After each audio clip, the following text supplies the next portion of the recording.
a chance to meet a guy so talented as Mark Altshuler? Well, you know, I've been working years to get Mark's attention and begging for the opportunity to get up here to Chautauqua. No, it's been a lot of fun. A friend of mine from Chicago, Brian Berg, has been trying to get me up here, and he suggested that I co-teach with Mark, and Mark was generous enough to share his class with me, and we've been having a lot of fun. What did you expect about Chautauqua? You know, I heard all this, these different descriptions, and I came up here completely clueless. I just could not get a picture of it in my head. And I think that's because there's nothing else like it. You know, I've been a lot of places. I've traveled almost over this whole country, and I've never seen anything like what you've got here. It's a real gem, and I'm still having a hard time describing it to my wife back in Chicago. Well, good luck, because if you are able to, you become a hero, because nobody else can. You have to literally come here. Yeah. How did you stumble into the world of sports?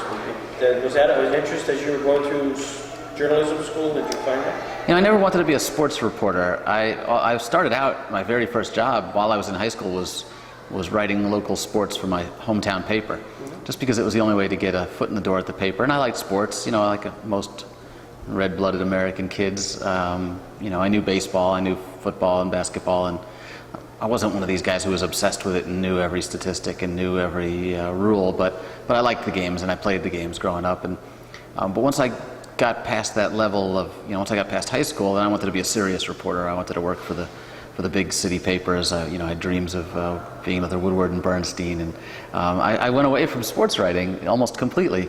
And I ended up working for a bunch of different newspapers, and I was working at the Wall Street Journal one day when I was reading, and I happened to be reading Seabiscuit, and I was reading that book, and I was just amazed at how beautiful it was and how it was so much more than a sports story. And that's when the idea popped for me, really, that you could do a baseball book that was more than a baseball book, and that Lou Gehrig was a perfect candidate for a book like that. And that's really how I got back into the idea of writing about baseball and writing about sports. Did you find that, how do you know, there's several books on Lou Gehrig, there's articles, everything. What niche did you think you could fill that hadn't been filled? Well, a lot of people, including my wife, said to me, you know, what makes you think you have a right to tell this story again? And I've gotten that from a lot of people. You know, there are these really hardcore Yankee fans. There are people who know everything about Lou Gehrig, and, you know, what gives me the right to come along and decide that his story is worth telling again? And I just felt like I'm a storyteller. I'm not, you know, a historian. I'm not the world's greatest baseball expert. But I know how to tell a good story, and that the Gehrig story, though it had been told many times, hadn't been told right, in my opinion anyway. And I was able to convince a publisher of that, and then I've been able to convince a lot of book buyers of that, because the book, you know, has found its own audience, and I'm really blessed and appreciative of that. But the fact is that, you know, part of my job, a big part of my job, is looking for stories that haven't been told in the right way. They may have been told before, and that's true of all of my books. You know, Jackie Robinson, Al Capone, Lou Gehrig, their stories have all been told many times before. But I felt like they hadn't been told right, and they hadn't been told completely, and that there was still information out there. And that's the other thing is, you know, my reporting, my research, I'm able to find new things that others haven't unearthed. Did you ever stumble onto the attorney for Eleanor Gehrig? George Pollack, yeah. Yes, I know him well, or knew him well. And he's a character, and he was a huge help to me. He was a tough guy to win over because he's very protective of the estate and of Eleanor. But I did get him to cooperate with me on the book, and turned out to be a very sweet guy. And he's still alive? I don't know. Last I heard, he was pretty sick, but I don't know if he's hanging in there or not. Off camera, I mean, I had some relationship with George, and it was kind of fun for me. Is this guy still alive? I don't know. The interesting thing to me is you had to take a subject, you've taken the 3 books you've done as a subjects well known. It's not like you've taken the subject not well known or made them known. They're well known, so you start off with an introduction, if you will. And what's the upside of that, other than perhaps the obvious is you have a name, Lou Gehrig, Jackie Robinson, Al Capone. What additional things are positive and from your perspective? I think the upside is, as you said, these are familiar characters. So, my name is not a brand. I'm not David McCullough. I'm not David Halberstam. So people are not coming to my books because it's a Jonathan Eig book. They're coming to it because they'd like to hear more about Lou Gehrig or Jackie Robinson or Al Capone. And I think if I'm beginning to get a reputation, it's that they can trust me to tell the truth, whereas some of these other stories, these characters have been mythologized over the years. So that's the niche I'm trying to carve out. So the upside is that you've got people who are already interested in these characters, and if you do a good job, they will buy and they will read the book, and then they will come back to you and tell you what they thought. The downside is that people may look at it on the bookshelf if they're not a huge fan and say, well, I think I already know that story. I think I already know Capone from watching The Untouchables. I already think I know, Lou Gehrig from Pride of the Yankees, and they may not be willing to give the book a chance. So there's definitely up and down sides to it. Lou Gehrig, just probably go through all three books. What was new? What new archives became available to you, or what did you dig up that heretofore had not been grabbed? The biggest thing was these letters that Gehrig wrote to his doctor as he was dying, and I didn't know that I was going to find that stuff until I was well into the book. So I made the decision to do this book without knowing whether I had any new material to work with, and that was it was a little scary that I might come up with just a rehash of all the old information. I felt like the Gehrig personality was really worth exploring, that it hadn't come through in the other books. So that was one thing I really wanted to do. But the coup really for me was discovering 200 pages of letters that Gehrig wrote to his doctor as he was dying. So these last 2 years of his life that had never been documented at all, and in many ways are the most fascinating, because this is when his real courage emerges. His baseball career I knew I could write about. I knew that was well documented by newspaper reporters, and I could go back and figure out everything he did. I suspected I could even go back and figure out when symptoms began to appear of ALS, based on the box scores and the newspaper accounts of his playing on the field. But I didn't know whether I'd be able to describe what I considered the most interesting part of the story, and that was his illness. And it turns out that I was able to describe it in heartbreaking detail because of these letters that nobody had seen before outside of Gehrig, his doctor, and one autograph collector who had purchased these letters many years ago. Wow. How did you know about that? I'm always curious as to the connect of that. How did I find out about the letters? One of the things I do as a researcher is I try to bring these characters to life with small details. So, if I can tell you what size hat Gehrig wore, if I can tell you, what kind of car he drove, or how much he paid for his house, these are the little details that really, what was his dog's name? These are the little details that really bring a character to life. And for baseball players, there's a great way to do that, and that's by looking at baseball memorabilia. These collectors have all this stuff. Gehrig's wallet, Gehrig's passport, Gehrig's stopwatch. These are all things that have been auctioned off over the years. So I went to one of the world's greatest baseball memorabilia collectors, and I went through all of his catalogs. He had every baseball auction catalog going back for 20 years. Wow. And I just flipped through every page of every catalog. They're not indexed. They're not alphabetized. They're not even sorted by sport, really. You just have to go through every page of every catalog. It took me days. And in one of those catalogs, I found an item that was listed as Lou Gehrig collection of letters. And it was, and they reprinted the first page of one of the letters, and you could see that it was a letter to his doctor. He was talking about his medical condition. And I just went crazy. I just almost had a stroke. I couldn't believe that these things existed. And then I set out to try to find them, and that was not easy. It took me 6 months to track down those letters, and then to convince the owner to let me have copies of them.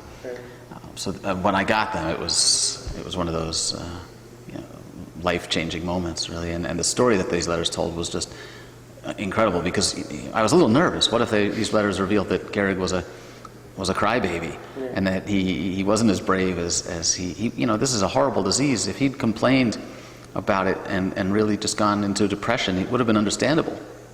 Or what if these letters revealed that he was a racist or an anti-Semite, or that he liked the Brooklyn Dodgers more than the Yankees? It would have been ugly.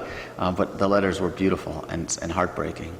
I love it. I'm a collector, and so I can really follow you all the way through, and I've done some of that tracking. Mm-hmm. So I love that story. The family, is there family? Gehrig family? I know Eleanor's obviously passed away, no children. Yeah, there are only very distant cousins, but Gary, had no brothers or sisters. Eleanor had one brother, and it was only after I was unable to find any family. Even back in Germany, I looked. Now that the book's come out, I've heard from some distant relatives, but nobody who ever knew them. At the time you wrote the book, were there any teammates still alive? Was Eddie Wells or any of those guys? Yeah, there were quite a few. Tommy Henrik was alive until just recently. Billy Werber actually played with the Yankees in the 20s, was still alive until just recently.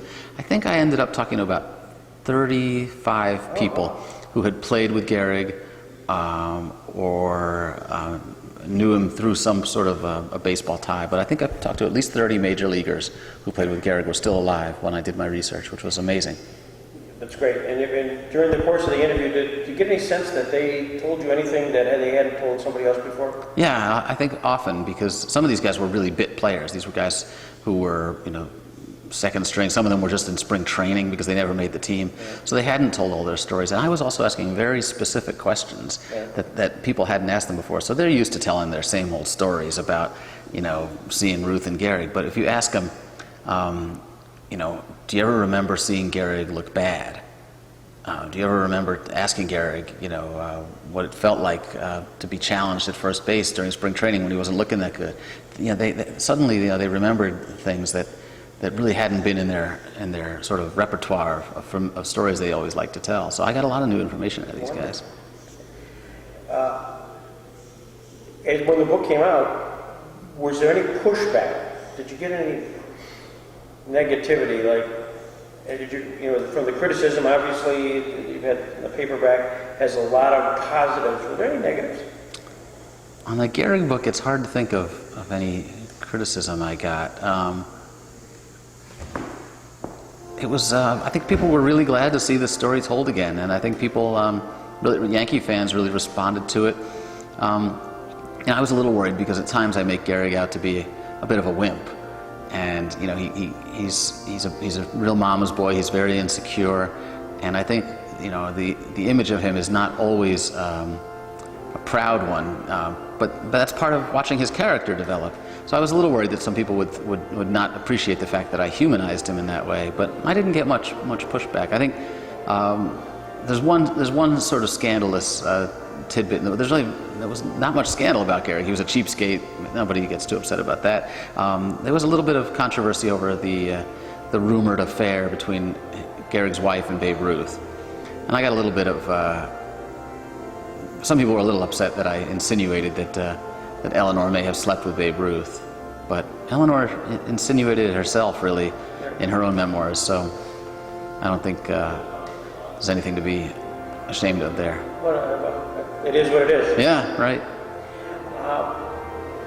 On Jackie Robinson story, similarly, was there an aha moment where you had done all the research and then all of a sudden found something which may not have been underscored enough?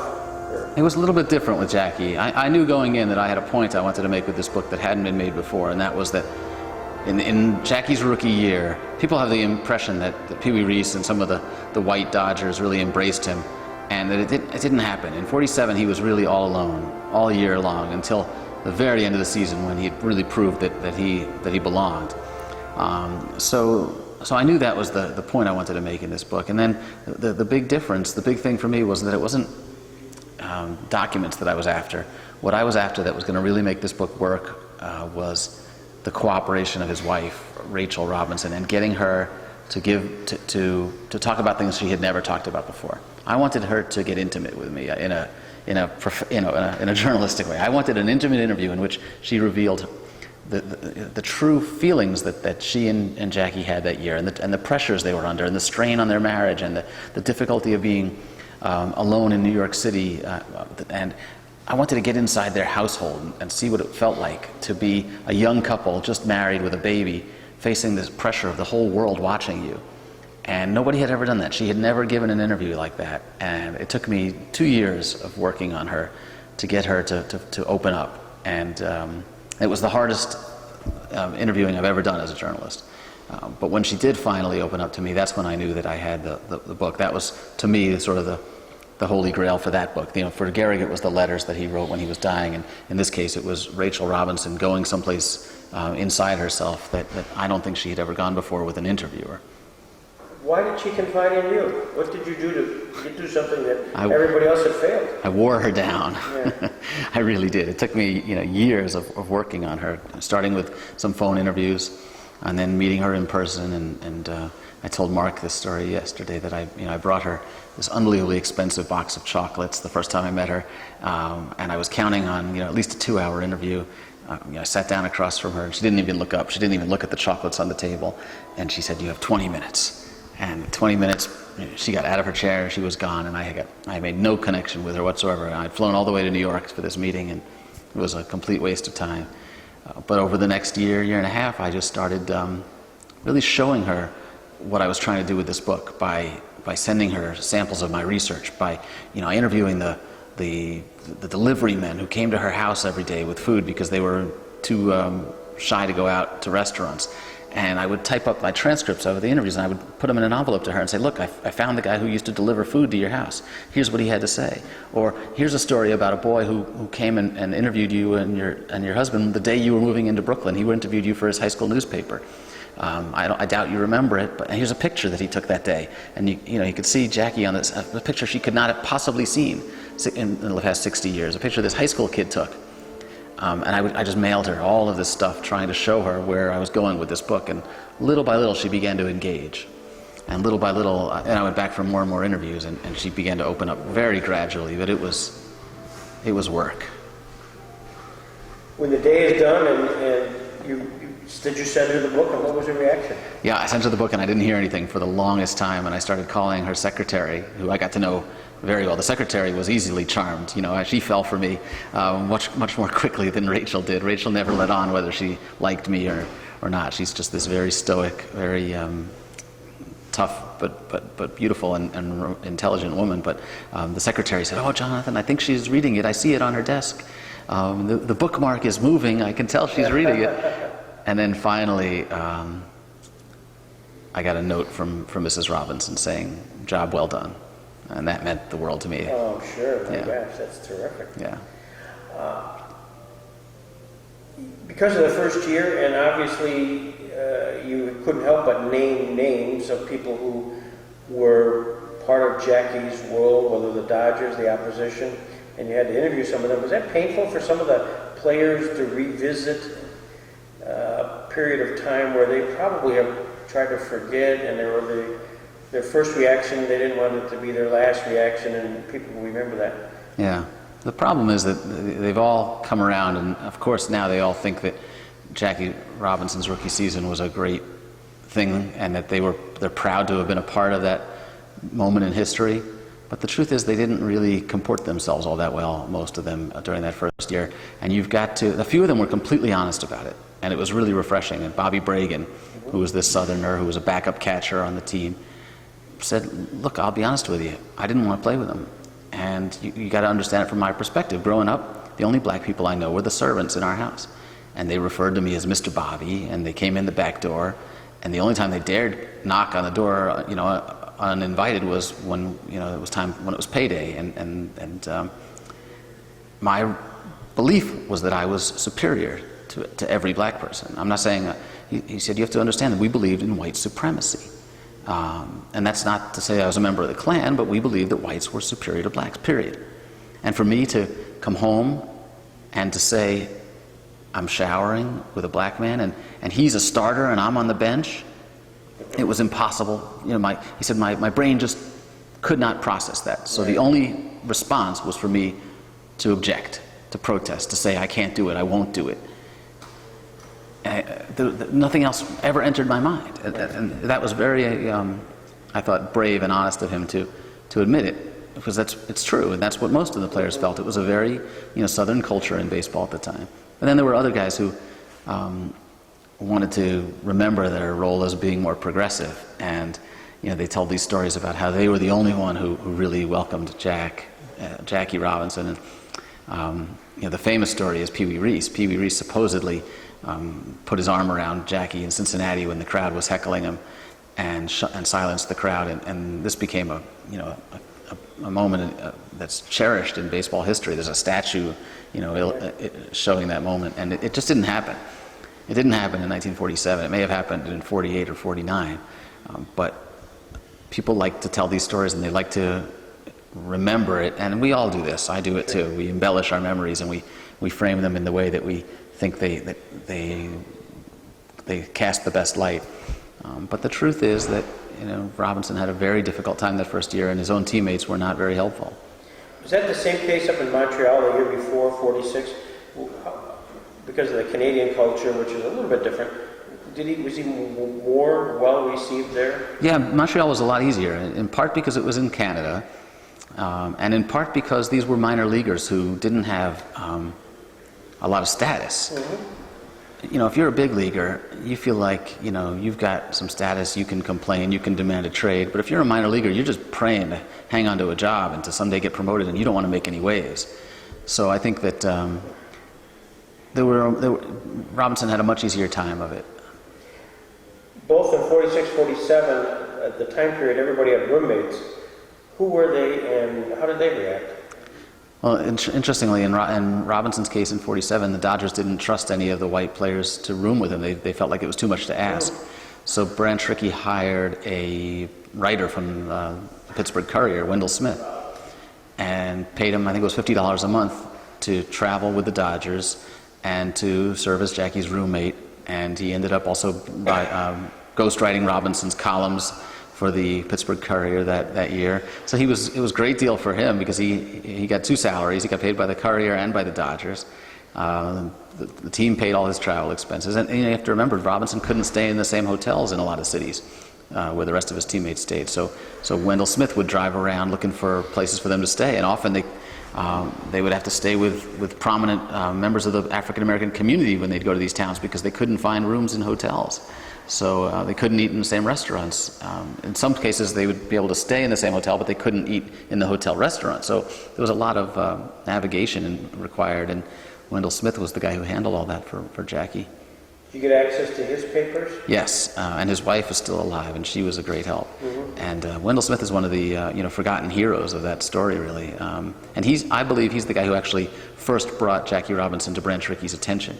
Mm-hmm. He was so committed to seeing baseball integrated that he began scouting players and making recommendations. And he brought Branch Rickey a list saying, I think you're going to be the guy to do this. I think you should be the guy to integrate baseball.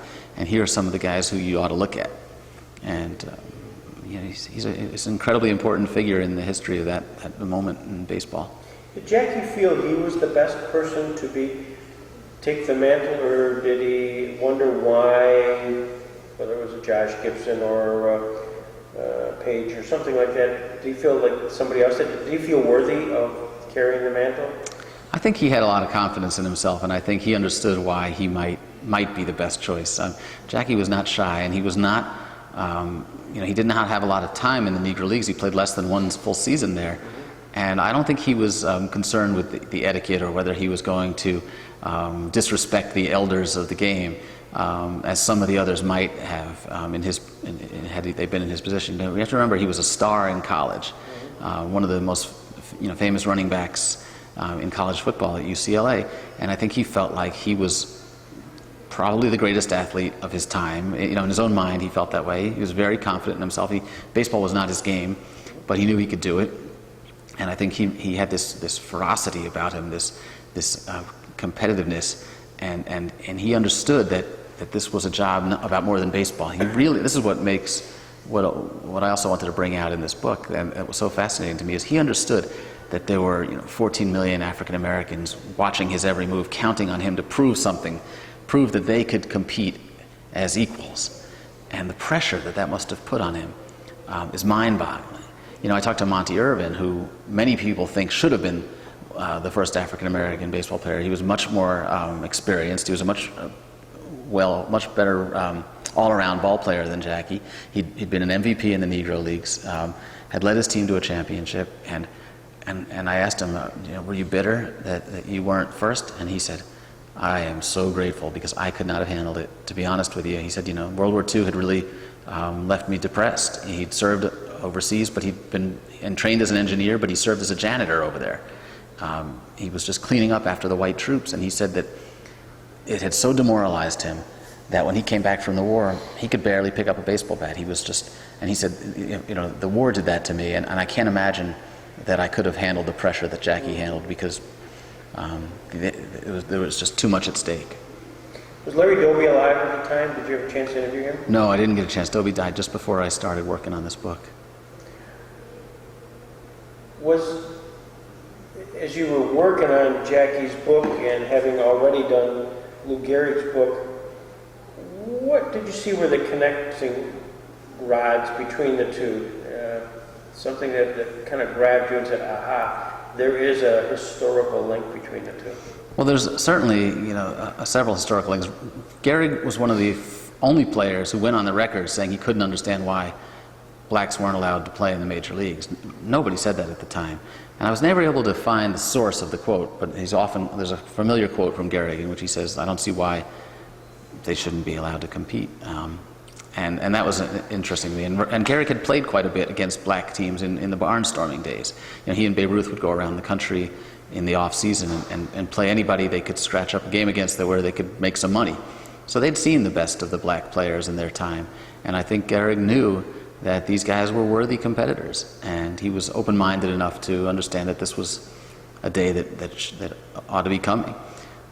And of course there's the old rumor that Babe Ruth might have been African American himself, which is always fun to talk about, completely, you know, unsubstantiated. But you know, I've often wondered what if Ruth had been discovered to truly be African American? What if, you know, he'd had a baby and the baby came out, you know, with his wife, it came out, you know, darker skinned, and suddenly everybody acknowledged that Babe Ruth was really African American. What would that have done to the history of the game? And I think that would make a great, you know, subject for a short story or a novel. But it's just it's fun to think about how history could have been different, and you know, how the major leagues could have been integrated long before Jackie Robinson. You've been interviewed on this subject, both subjects, I'm sure, much. What's the question they haven't asked you? What's the one that you say, how come nobody asked me that? Oh, that's a good question. Yeah, I don't know. Let me get back to you on that one. I'm not sure. But it's always, because sometimes there's expectations. You know, the story they're going to do. Right. What did your wife think about all this? Was she a sports fan? No, not much. I mean, she comes from a big family of sports fans, but she's not much. She'll go to the baseball game and bring a crossword puzzle or bring a magazine with her, and you know, she likes going out to the ballpark for the atmosphere, but she doesn't follow the game very closely. But what I think she's been an important part of these books, because I write them in a way that I hope will appeal to people who are not hardcore baseball fans. Mm-hmm. I go out of my way to make these characters well-rounded, to make them people that you care about as people, not just ball players. And even in the writing, I try not to throw in, you know, phrases, you know, like, you know, RBI without just, I just spell it out, runs batted in, so that, you know, if somebody's coming to this book because their father has ALS and they decide they want to read about Lou Gehrig, I don't want them to be put off by a bunch of baseball lingo. And that's one of the beautiful things about baseball, is that, you know, it's a complicated game. There's things about it that are hard for the newcomer to understand, but it is still a very you know, human game in many ways. And I think people can relate to these characters as people. And I've tried to make these books approachable for everybody. Being from the Chicago area, Cubs or White Sox? Well, I'm still a Yankee fan, having grown up in New York. But I go to a lot of Cubs games. I go to about at least 7 or 8 games a year, and I share a season ticket package with some friends. So I can't call myself a Cubs fan, though. I don't have the credentials, and I don't really see the point in volunteering to sign up for all that suffering. I did an interview with Senator Clinton, Hillary Clinton, and she wasn't quite sure where I'd be coming from, and I think the first question. Right. At the time it was Cubs or Mets, and she said, oh, absolutely Cubs fan. Uh-huh. But if you'd said Cubs or Yankees, I would have been definitely a Yankee fan, because I do love to win. That's a good politician's answer. It is a fair answer. Yeah. Coming from New York. What was the biggest surprise on Jackie's book? The one you said, I have this impression, and all of a sudden I've got to go in a different direction because of the facts that I've just uncovered. I think the biggest thing was what got me started was that nobody on the team really reached out to this guy. And then there were other things. I was really kind of surprised at how at just how difficult a guy he was to get along with. I knew he was proud. I knew he was a fierce competitor. But he was really, he was such a fierce competitor that I think many of his teammates found it hard to get close to the guy. And that has nothing to do with race. That's just his personality. I think even late in life when he was accepted, even when there were, half a dozen other African Americans on the team, even those African American guys had very difficult relationships with Jack because he could be a real pain in the butt. And that was part of what drove him, part of what motivated him, is that he had these unbelievably high standards. And I think he drove his family crazy at times with that too. So the fact that he's become this sort of sanitized American hero, and kind of the way Martin Luther King Jr. has become. We've created this national holiday for him, and it has the unfortunate effect, ironically, I think, of wiping them clean of all blemishes, and you start to think of them as these saints, and you lose sight of the fact that they were real humans. And I think history runs the risk of doing the same thing with Jackie Robinson. Rachel Robinson, when you talked to her, did she talk about the death of their son and whether this pressure that was put on both of them after the first season had an impact? Did she divulge those kind of emotions? Yeah, a little bit. The death of their first son was a horrible blow, and I think Jackie never really recovered from it. I think if you look at his later years, he becomes a bitter man in many ways, and I think a lot of it has to do with the fact that he had so much tied up, as all of us do with our children, but he just could never get over the loss of his son. And I think before he died, they lost him in many ways. They lost him to drug and alcohol addiction, and that was very hard. I think it must have been. Rachel never talked about it this way, but it must have been a great strain on the whole family and on their marriage. And I think that would be tough for any couple, much less one that's in the spotlight and operating in the kind of world that they were. Did she talk about the pressure Jackie was under on the Martin Luther King, the civil rights movement, which the impression I have, he pushed back. He really was, Martin Luther King nobody in the movement could really pull him in. Yeah, she didn't talk about that, but I have my theory about that. I feel like Jackie's first instinct was always to do the opposite of what people expected. Mm-hmm. And I think that he was expected to go along with Martin Luther King, and instead he turned to the Republican Party, which he was also a very conservative man in many ways. He was this revolutionary and this rebel in his time, but I think his instinct was always, sort of philosophically very conservative. So there was something about Nixon and the Republicans that really, Rockefeller, that really appealed to him. And he very much saw himself after baseball as a businessman. He's very proud of his management experience at Chock full of nuts. And I think he wanted to be seen as somebody you couldn't pigeonhole. And just to, he's clearly this vitally important civil rights figure. But it would be too easy in some ways for him just to use that fame to promote the civil rights movement and to march with Martin Luther King. I think that in his mind, it seemed too predictable, and he never wanted to be predictable. Was there any jealousy at all? Here's Jackie, who had sort of led this sports movement and iconic in many ways, and then there's this younger Baptist minister who's getting a lot of press. Yeah. And all of a sudden, whether it's who's in whose shadow, I guess. Any sense of that? I don't think there was any jealousy, and I think Martin Luther King always spoke of the importance of Jackie Robinson. He said, without Jackie Robinson, there is no civil rights movement. There is no Martin Luther King. There are, he was doing sit-ins before there were sit-ins. He was leading protests before there were protests, and I think Dr. King was absolutely right. If you study the history of the civil rights movement, I believe that Jackie Robinson is a more important figure than Rosa Parks, and that none of this would have happened as quickly as it did without his influence. Segueing over to Al Capone. Eliot Ness, by the way, in his latter years, lived not too far from here in Smethport, Pennsylvania. Mm-hmm. And therefore, there was a kind of a local connect, and of course Cleveland in that period of time. And we've certainly always, through the television shows, The Untouchables, connected Ness with Capone. A brief reading, there isn't that close connect, is there? No, Ness was really a product of the Ness myth. The Ness legend is a product of TV and movies. He played a small part in the case against Al Capone, and really ultimately had almost no impact at all on the government's takedown. Mm-hmm.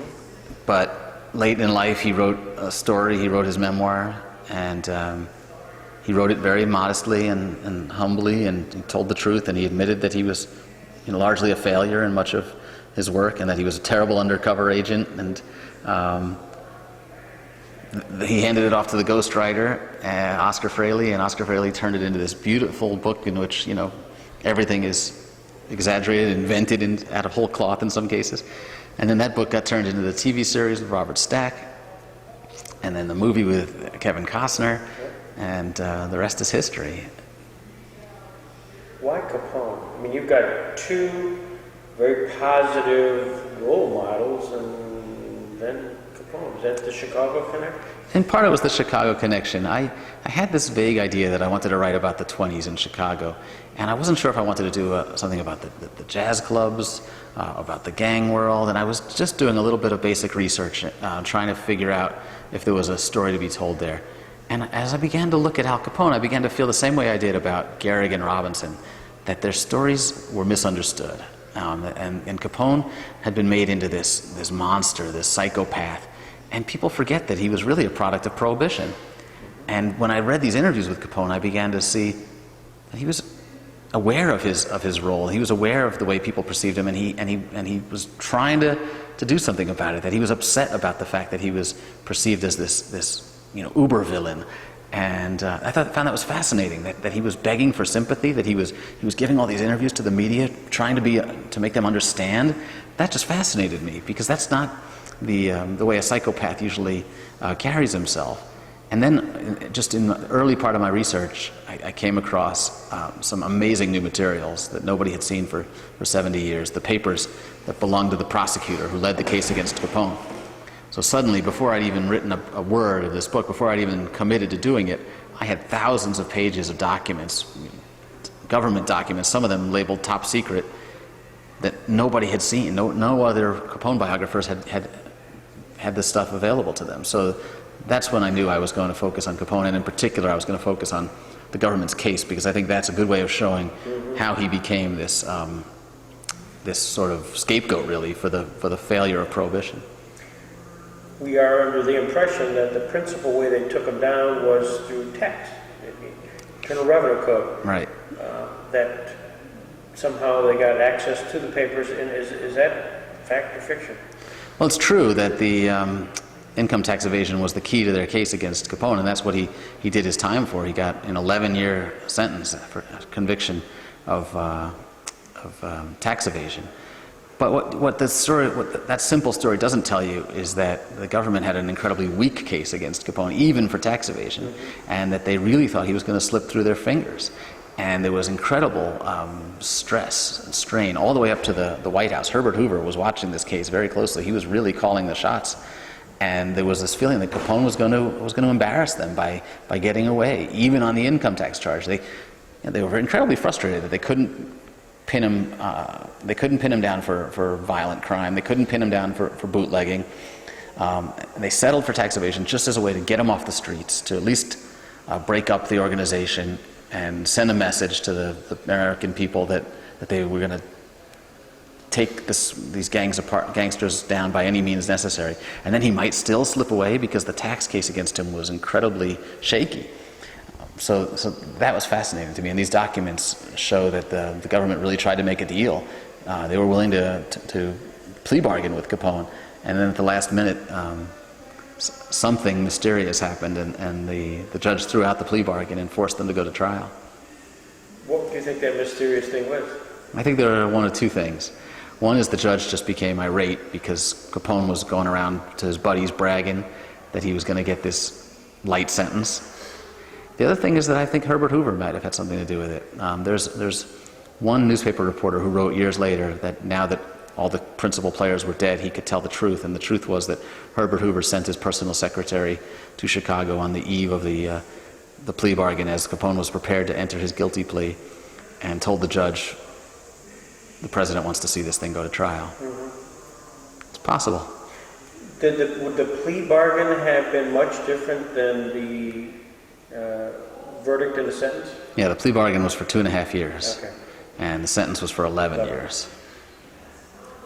Of course, he dies in prison. No, he does not die in prison. Yeah. He's diagnosed with syphilis in prison. Right. He serves 8 years of his 11-year sentence and then is released for good behavior.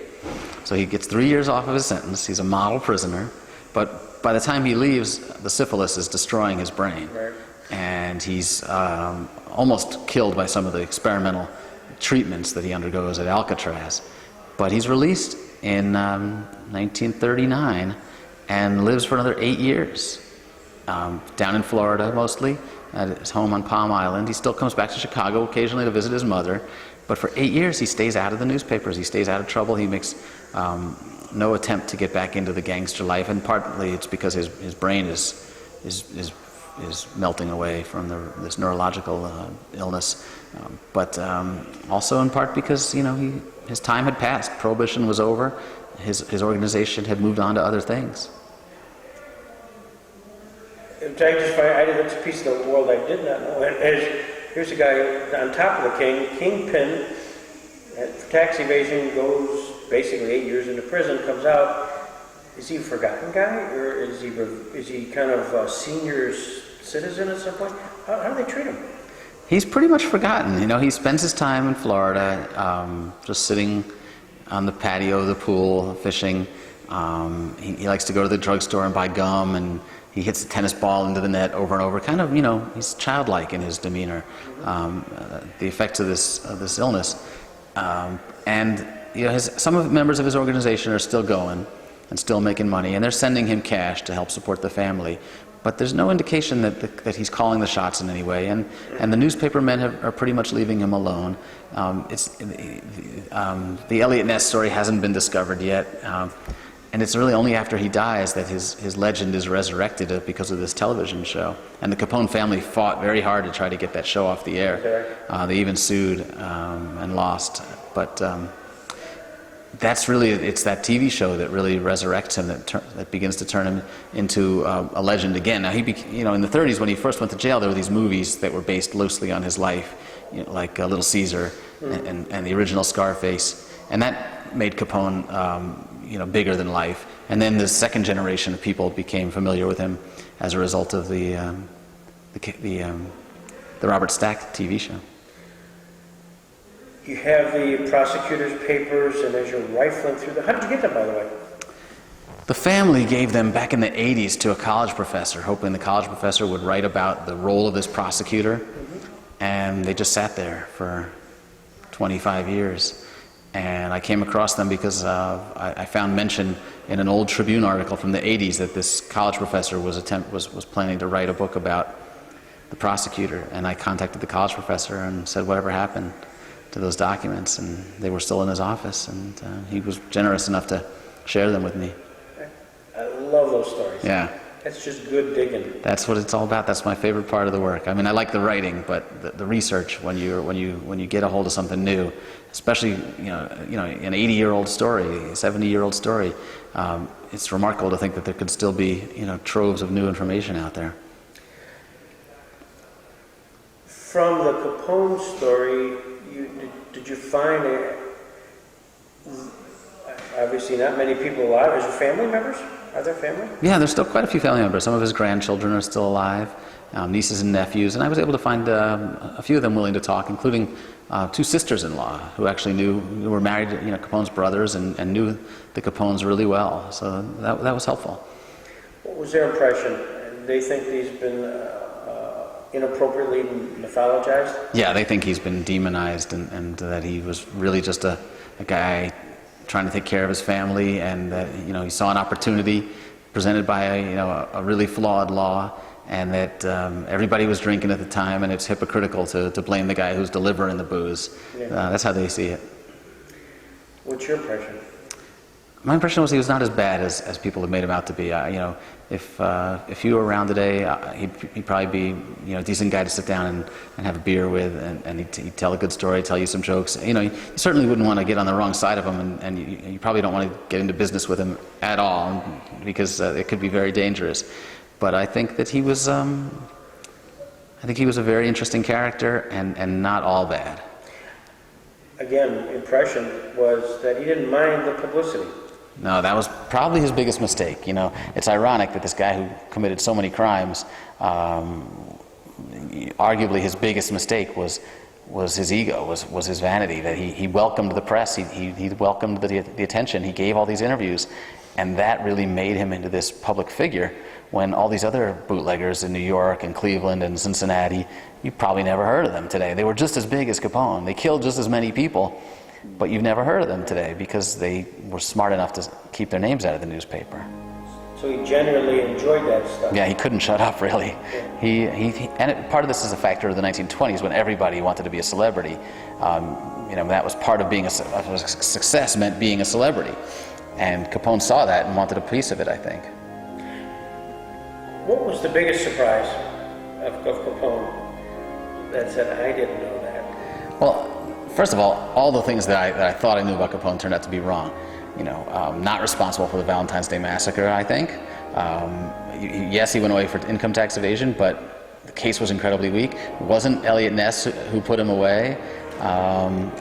It was incredible, really. But I think the biggest surprise probably was just that he wasn't a psychopath. He was a product of his times, and that, really, if not for Prohibition, I believe he would have been a two-bit thug all his life. You never would have heard of him. Also, during this time period in Chicago, a guy like Dillinger. Did he ever talk about him? No, it's not clear whether they ever interacted, because Dillinger really became famous, became well known after Capone was already in prison. And my sense is that Dillinger was probably in jail during most of Capone's last years of activity. I don't think they ever crossed paths, as far as I can tell. Shut this door for a second. Sure.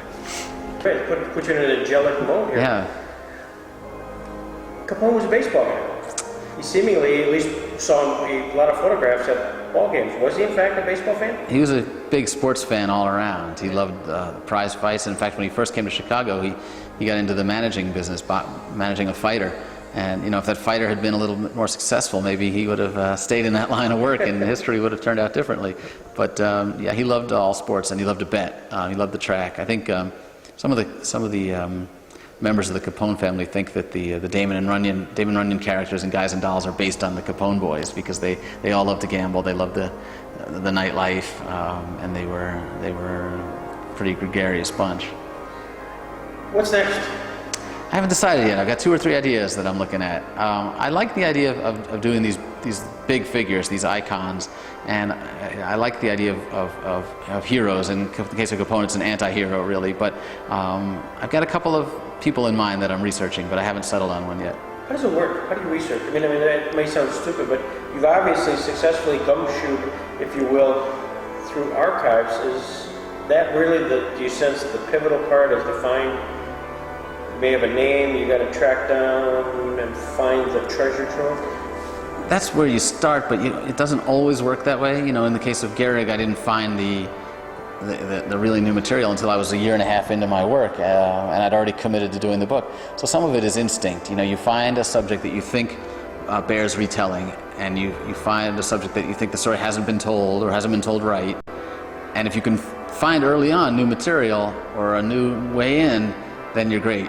But if you can't, you might decide to pursue it anyway and just hope that you get something new along the way. It's tricky. That's the hardest part of this business, really, is choosing the right subject. And you're not going to hit it out of the park every time. Sometimes, and only the readers will really tell you whether you've done the job, and whether they're interested in hearing about this person. And this may be personal, but what's the economics of this? You still write, maybe you do columns, and you're at the same time doing books. At some point, you got to balance the time spent here versus your day job. And Yeah, I don't do the day job anymore. I'm doing the books full time now. Full-time, okay. Yeah, I gave up the Wall Street Journal when I started on the Capone book. Okay. So I'm doing books full time, and it's really just in terms of the economics, it's as long as I keep coming up with good ideas, I'll be okay. I think as long as people like my ideas and they keep buying the books. But it's exciting to be able to do this for a living, to be able to after 20 years really of working for newspapers and magazines, to be able to luxuriate in a story and to live with a guy for 2 or 3 years and to really tell the story with in obsessive detail is incredible fun. Yeah. I'm thrilled. I'm thrilled you're here at Chautauqua. I hope this isn't hopefully it's just the first, and certainly not the last time you're part of this. I hope so too. Because I've read that you were coming from Mark since the time you told him you might be coming. Yeah. Yeah, it's really, really wonderful, and I've enjoyed your books and enjoyed the fact that you've sort of dispelled some of the myths that we've all kind of lived with. Well, thanks. This has been a lot of fun. I love telling these stories, and here in Chautauqua you've got this unbelievable audience of readers. It's an incredibly rewarding feeling for a writer to come here and to see some people who are passionate about reading and learning. I wish the rest of the world were a little bit more like this. Well, I'm sure you will find in the class people who come from backgrounds which are fairly deep and interesting, and you would never figure out how to collect all these people together. Yeah. Other than Cooperstown, which you were the featured speaker a few years ago. Cooperstown reminds me of this in a little bit, in some ways. But yes, there are amazing stories to be told here, and maybe my next book idea will come from chatting with somebody here in Chautauqua. To me, I wish I had the time and effort to do what I'm doing here, because you could spend the entire 9 weeks interviewing people like you and just walk away just incredibly enriched, because they sort of come through here somehow, some way, some publicly, some very privately. They just filter through during this 9 weeks. It's true. I've only been here a few days, but I absolutely find that you cannot have a dull conversation here. Is baseball one of the areas you're going to continue on in, do you think? Without a doubt. I'm sure I'll do another baseball book, whether it's the next one or the one after that, but I love the subject, and the readers have been really responsive, so I'm sure I'll come back to it. The symposium that you did in Cooperstown was, that was wonderful, and did you enjoy that experience? Oh man, that's great. Any chance you get to go to Cooperstown is a huge treat for me. Well, this has been great. Thank you so much. Thanks. I appreciate it. This was great. Thank you. You can preach here in a second.